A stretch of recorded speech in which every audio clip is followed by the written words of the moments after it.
ఆదియందు ప్రణవమై ఉన్న దేవుడా అందరూ ఆదియందు ప్రణవమై ఉన్న దేవుడా చప్పట్లు ఆదియందు ప్రణవమై ఉన్న దేవుడా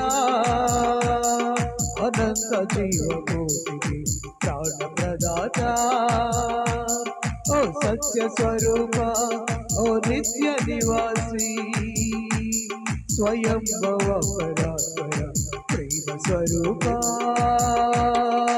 ఆదియందు ప్రణవమై ఉన్న దేవుడా ఆదియందు ప్రణవమై ఉన్న ఆదియందు ప్రణవమై ఉన్న దేవుడా ఉన్న దేవుడా ఉన్న దేవుడా ఉన్న దేవుడా ఉన్న దేవుడా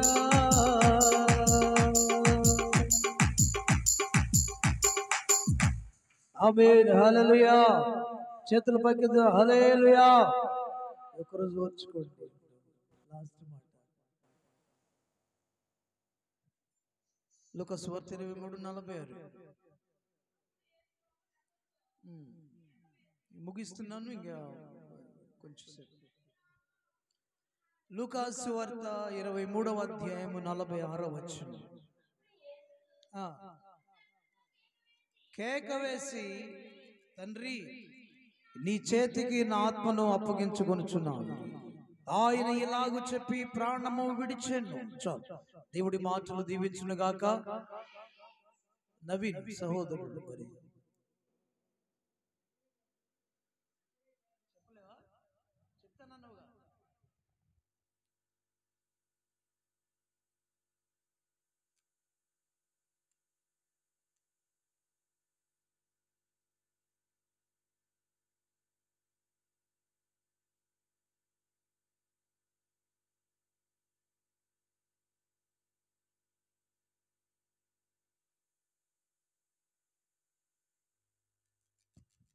సమయం ఇచ్చిన పాస్టర్ గారికి వందనాలు.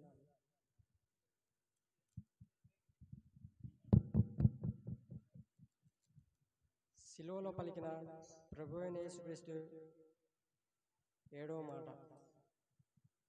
అప్పుడు యేసు గొప్ప శబ్దముతో కేకవేసి తండ్రి నీ చేతికి నా ఆత్మను అప్పగించుకొనుచున్నానెను. దీనికి కొంత ముందుగా వెళ్ళినట్లయితే వేలాడదీయబడిన ఆ నేరస్తులలో ఒకడు ఆయనను దూషించుచు నీవు క్రీస్తువు కదా, నిన్ను నీవు రక్షించుకొనుము, మమ్మను కూడా రక్షించుమని చెప్పెను. అయితే రెండో వాడు వానిని గద్దించి నీవు అదే శిక్షావిధిలో ఉన్నావు గనుక దేవునికి భయపడవా, మనకైతే ఇది న్యాయమే, మనము చేసిన వాటికి తగిన ఫలము పొందుచున్నాము, కానీ ఈయన ఏ తప్పిదమ్మును చేయలేదని చెప్పి ఆయనను చూచి యేసు నీ రాజ్యంలోనికి వచ్చినప్పుడు నన్ను కూడా జ్ఞాపకము చేసుకొనమనెను. అందుకాయన వానితో నేడు నీవు నాతో కూడా పరదేశులో ఉండు అని నిశ్చయముగా నీతో చెప్పుచున్నానెను. కావున దేవుడు ఈ లోకానికి రావడానికి ముఖ్యమైన కాన్సెప్ట్ ఏంటంటే ప్రతి ఒక్కరి పాపాల కోసం తన రక్తాన్ని చిందించడమే. పాపానికి ప్రాయశ్చిత్తం ఏంటంటే రక్తం చిందించడం వల్ల మాత్రమే జరుగుతుంది. ఆయన ఎంతలా తన రక్తాన్ని ఈ భూమిపైన కార్చాడు అంటే చివరికి తన పక్కలో బల్లెపు పొడితో పొడిచినా కానీ రక్తము రాలేదు.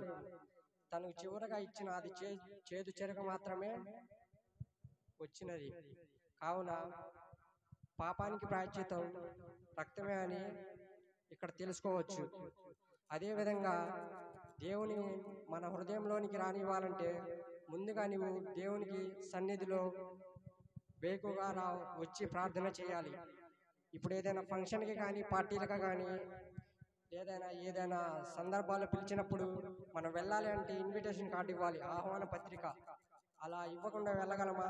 లేదు కదా. అలానే ప్రభువుని మన రక్షకుడిగా అంగీకరించి దేవుని స్తుతిస్తే ఆయన మన గుండెను పరిశుద్ధాత్మతో తడతాడు. కాబట్టి ప్రతి ఒక్కరూ ప్రభు సన్నిధిలో ప్రార్థించాలని కోరుకుంటున్నాను.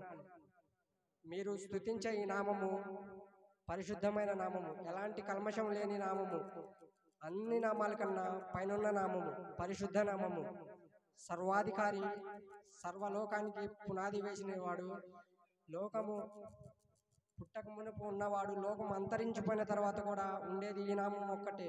ఈ నామములోనే నిత్య జీవము మీకు కలుగుతుంది. కావున ప్రతి ఒక్కరు ప్రభువుని ప్రార్థించాలి, ప్రతి ప్రభువుని స్తుతించాలి.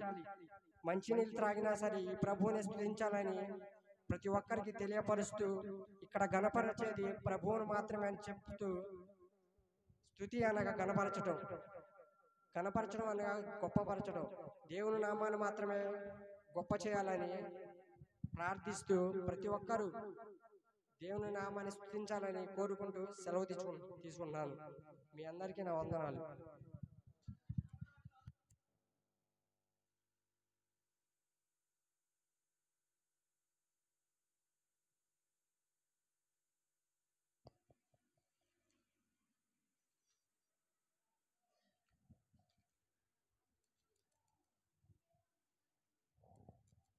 లూకాసు వార్త 23వ అధ్యాయం 46వ వచనం. తండ్రి, నీ చేతికి నా ఆత్మను అప్పగించు.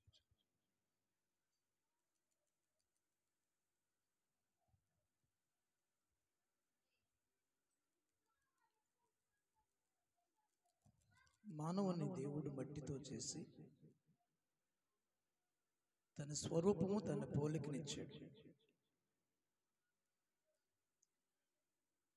నాసికారంధ్రములో జీవవాయువును ఆత్మను ఊదాడు. దేవునికి స్తోత్రం. మట్టికి తన రూపము తన పోలికనిచ్చి ఆ నాసికారంధ్రములలో దేవుడంట జీవవాయువును ఊదాడంట. అంటే దేవుని ఆత్మను ఊదాడు. కాబట్టి మానవుడు జీవించే ఆత్మ అయ్యాడు, ప్రాణి అయ్యాడు, ఆత్మ అయ్యాడు, జీవించే ఆత్మ. తన పోలిక తన రూపములో ఈ లోకములో మానవుడు జీవిస్తున్నప్పుడు ఆత్మ అంటే శక్తి కలిగినది అని అర్థం. దేవునితో కూడా దేవునిని చూడగలిగిందని అర్థం. కాబట్టి ఆది మానవులు ఇద్దరు, ఆదాము అవ్వలు, దేవునిని చూడగలిగారు, దేవునితో ఉండగలిగారు, దేవునితో మాట్లాడగలిగారు, దేవునితో చల్లపూట ఆనందిస్తూ ఉన్నారు. ఈ సమయంలో సాతానుడు ఈ లోకానికి పడిపోయి దేవుని చేత నెట్టివేయబడి ఈ లోకానికి వచ్చి వాళ్ళ ఆత్మలను ఆర్పివేశాడు. దేవునికి స్తోత్రం. అంటే దేవునికి దూరం చేయటమే ఆత్మలు ఆర్పేయటం. ఆత్మ నశించిపోయింది. ఏదైనా తోటలో కాని మాట చెప్పి సాతానుడు వాళ్ళని మోసగించి ఇలా దేవునికి దూరం చేశాడు, ఆత్మను దూరం చేశాడు. దేవునిని చూడనివని స్థితి ఏర్పడింది. తోటలోంచి బయటికి నెట్టివేయబడి ఒక మనిషిగా జీవించే ఆత్మ ప్రాణిగా బ్రతుకుతున్నాడు బయటకు వచ్చి. ఇప్పుడేమో ఆత్మ ఏదైనా తోటలోంచి బయటకు వచ్చిన తర్వాత జీవించే మనిషిగా, మట్టి మనిషిగా బ్రతుకుతున్నాడు. జీవాత్మ మాత్రమే, బ్రతికించే ఆత్మ మాత్రమే ఉంది, ప్రాణం మాత్రమే ఉంది. ఏదైనా అప్పుడు దేవుడు శపించాడు, మన్నైనది దేవుని మాట విని ఆదాము శపించిన కారణం చేత మన్నైనది వెనుకటి వల్ల మన్నవుతుంది. ఆత్మ దేవుని యొద్దకు చేరాలి గాని చేరలేకపోతుంది. కాబట్టి ఆత్మను ఏం చేస్తాడంటే ప్రియులరా, కాబట్టి లేఖనాలలో చెప్పిన మాట, నా ఆత్మను నీ చేతికి ఇస్తున్నాను అన్నాడు తండ్రి కుమారుడు. తండ్రి, నీ చేతికి నా ఆత్మను అప్పగించుకుంటున్నాను అన్నాడు. అంటే ఈ లోకంలో మానవుని ఆత్మ కూడా నశించిపోయింది. కాబట్టి నశించటం అంటే వెలుగు లేదు, ఆరిపోయింది దీపం, చీకటి అయిపోయింది. రెండవది, వస్త్రాలు కోల్పోయారు. ఏదైనా తోటలో ఆదామవ్వలు మహిమ వస్త్రాలు కోల్పోయారు, ఇది ఆరిపోవటం అంటే. బలాన్ని కోల్పోయారు, ఇది ఆరిపోవటం అంటే.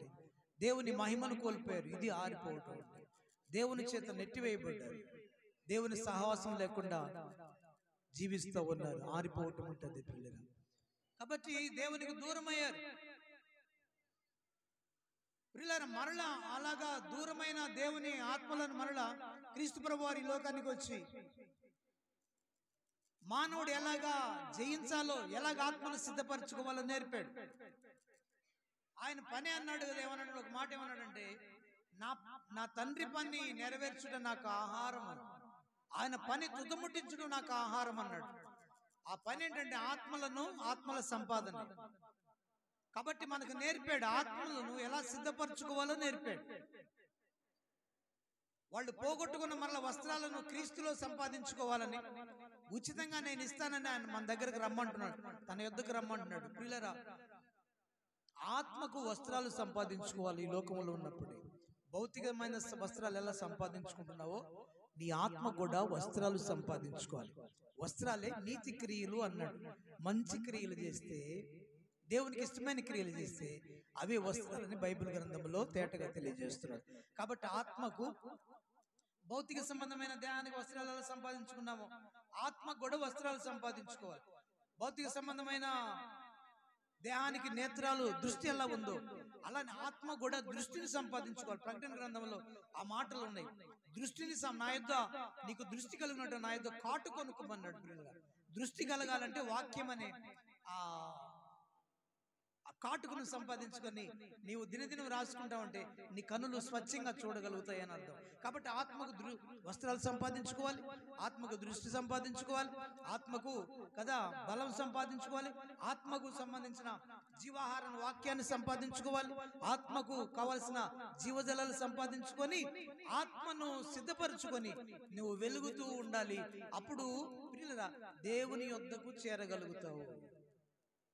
యేసు ప్రభు వారు ఈ లోకంలో ఉన్నప్పుడే ఇవన్నీ సంపాదించుకొని ఆత్మను సిద్ధపరుచుకున్నాడు. తాను చనిపోయినప్పుడు నా ఆత్మ నీ చేతికి ఇస్తున్నానన్నాడు. ఆయన దగ్గరకు వెళ్ళగలిగాడు, దేవుని యొద్దకు వెళ్ళగలిగాడు.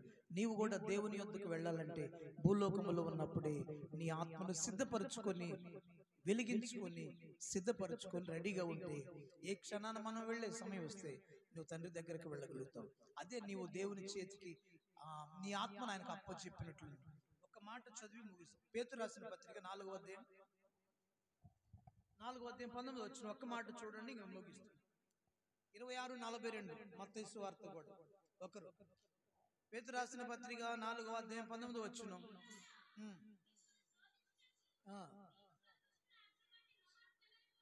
19 వచ్చిన వెళ్తాయి.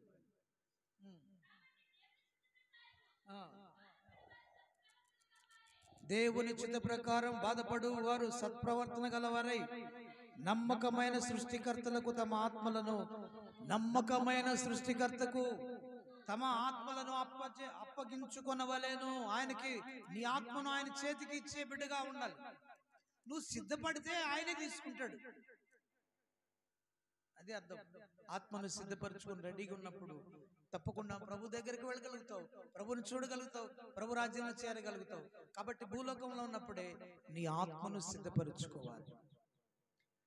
26:41 మత్తయి 26:41. శోధనలో 41 చదువమ్మా. శోధనలో ప్రవేశించకున్నట్లు మెళుకుగా ఉండి ప్రార్థన చేయడి. ఆత్మ సిద్ధమే గాని శరీరము ఆత్మ సిద్ధమే. శిష్యులను గురించి ప్రభు మాట్లాడుతున్నాడు. ఆత్మను సిద్ధపరచుకోవాలంటే మనసు మార్చుకోవాలి. ఆత్మను సిద్ధపరచుకోవటం ఎట్లంటే మనసు మార్చుకోవాలి. ఆత్మను సిద్ధపరచుకోవటం ఎట్లంటే బాప్తిసం తీసుకోవటం. ఆత్మను సిద్ధపరచుకోవటం ఎట్లంటే పరిశుద్ధాత్మను పొందటం.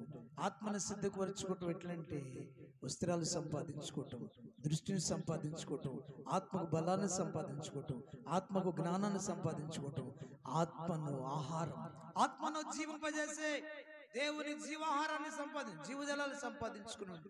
నువ్వు అలాగా సిద్ధపడి ఉంటే నీ ఆత్మ వెలుగొందుతున్న దీపం అని అర్థం. వెలుగుతున్న దీపము ప్రభు దగ్గరికి చేతిలోకి వెళ్ళగలుగుతుంది. అప్పుడు దాని అర్థం సృష్టికర్తకు, నిన్ను నమ్మకంగా సృష్టించిన నీ సృష్టికర్తకు నీ ఆత్మను అప్పగించుకుంటున్నావు అని అర్థం.